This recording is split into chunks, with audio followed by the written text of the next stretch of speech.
Nous sommes devenus, bon gré mal gré, peut-être en toute inconscience, les jardiniers de la terre. Nous sommes devenus responsables.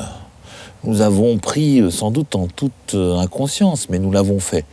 Nous avons pris la responsabilité d'être un élément très, très intervenant et impactant dans notre propre biotope, dans nos éléments et dans nos critères fondamentaux d'existence et de longévité en tant qu'espèce.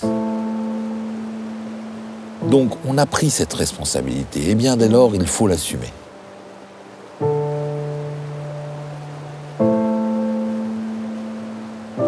Et dans cette responsabilité, il faut garantir à nos ressources naturelles, il faut leur garantir une pérennité, il faut leur garantir un dynamisme, il faut leur garantir une fécondité.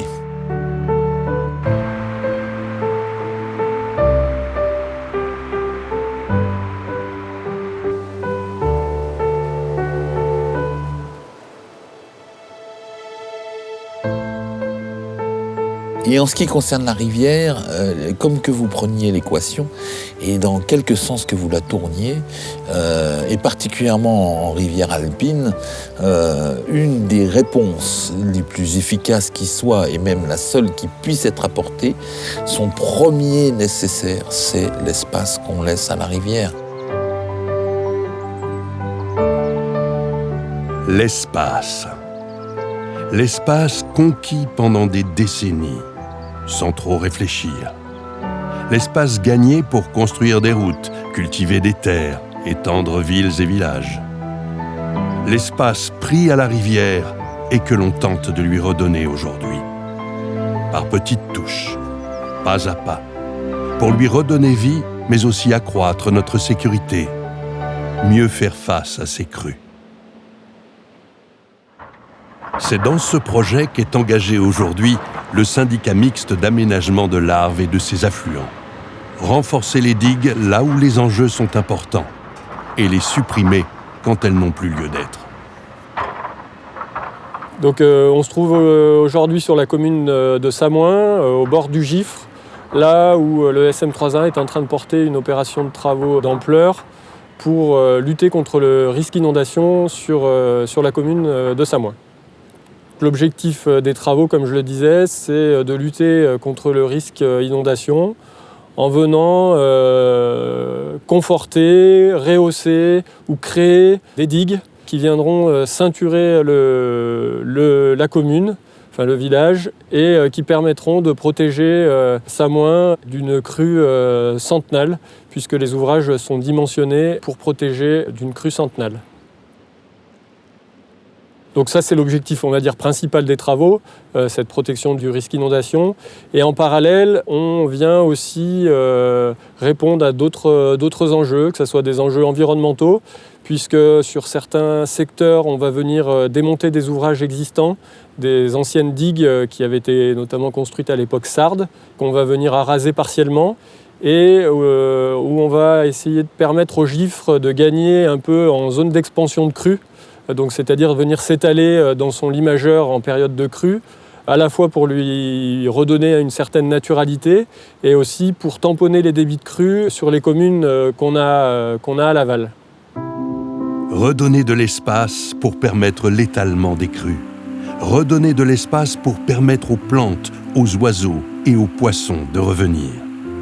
C'était nécessaire aussi sur le Gifre, même s'il est, aujourd'hui encore, l'une des rivières les mieux préservées des Alpes du Nord. Il faut savoir que le Gifre, malgré les quelques les aménagements qu'il y a pu avoir par le passé sur la rivière, ça reste quand même une rivière qui est quand même préservée d'un point de vue fonctionnement naturel, puisqu'on a tendance à dire que le Gifre, c'est une des dernières rivières en tresse des Alpes du Nord, donc il y a un fonctionnement en tresse, c'est-à-dire qu'elle va naviguer dans son lit, créer des bancs, redéplacer des matériaux, créer des chenaux secondaires. Et il y a sur certains secteurs où les aménagements ont été un peu importants, où ce caractère naturel a été peut-être perturbé par des aménagements, où on est venu l'aider un petit peu en venant déplacer, mobiliser des matériaux pour qu'ils reprennent un peu de cette amplitude de fonctionnement. La nature, si nous devons en devenir très clairement, et je l'ai dit, c'est ma conviction, des gestionnaires, nous sommes des apprentis. Nous sommes bien incapables de savoir exactement et de comprendre. Nous n'avons pas encore compris la totalité de son fonctionnement, de ses mystères, loin s'en faut. Nous avons peut-être compris ce qui lui faisait beaucoup de mal, mais nous ne sommes pas tout à fait encore capables de comprendre tout ce qui lui ferait beaucoup de bien. Donc l'intérêt qu'il y a à investir là-dedans est difficile à défendre et difficile à faire partager parce qu'il n'a pas nécessairement de visibilité immédiate. C'est un intérêt à long terme, c'est un intérêt pour l'avenir, c'est un intérêt de principe, de base, dont la nécessité ne se puise pas dans des expériences très directement constatables, mais dans une bonne compréhension du système qui nous laisse très clairement dans la position de se dire si nous ne le faisons pas, alors nous perdrons, c'est sûr.